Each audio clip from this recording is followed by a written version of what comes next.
સુરતમાં માતા પિતાને સાવધાન કરતો કિસ્સો સામે આવ્યો છે, જેમાં રડતા બાળકને શાંત કરવા પિતાએ 5 રૂપિયાનો સિક્કો આપ્યો હતો, જેમાં રમતમાં બાળક સિક્કાને ગળી ગયું હતું, જેથી બાળકના પેટમાં ગયેલા સિક્કાને બહાર કાઢવા માટે પરિવાર સિવિલ હોસ્પિટલ દોડી આવ્યું હતું, જેથી બાળકની સફળ સર્જરી કરીને સિક્કો બહાર કાઢવામાં આવ્યો હતો. ઉધના વિસ્તારમાં રહેતા 2 વર્ષનો બાળક 5 રૂપિયાનો સિક્કો ગળી જતા ઓપરેશન કરવાની ફરજ પડી હતી.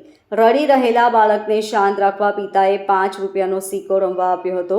સુરત ઉધના વિસ્તારમાં 2 વર્ષનો બાળક રમતા 5 રૂપિયાનો સિક્કો ગળી ગયો હતો, જેથી નવી સિવિલ હોસ્પિટલમાં ઓપરેશન કરીને સિક્કો કાઢવો પડ્યો હતો. બાળકના પિતાએ કહ્યું કે તે ખૂબ જ રડી રહ્યું હતું, જેથી તેને શાંત કરવા માટે મેં મારા ખિસ્સામાં રહેલો 5 રૂપિયાનો સિક્કો આપ્યો હતો. આ દરમિયાન સિક્કો ક્યારે તેણે મોંમાં નાખી દીધો ખબર જ નહીં પડી, પરંતુ ત્યારબાદ તે રડવા લાગ્યો હતો, એટલે તાત્કાલિક હોસ્પિટલ લઈ જવામાં આવ્યું હતું. ત્યાં તેના એક્સરેમાં સિક્કો હોવાનું સામે આવ્યું હતું.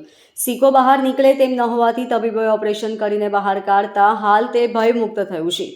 Bureau report LK star news, Surat.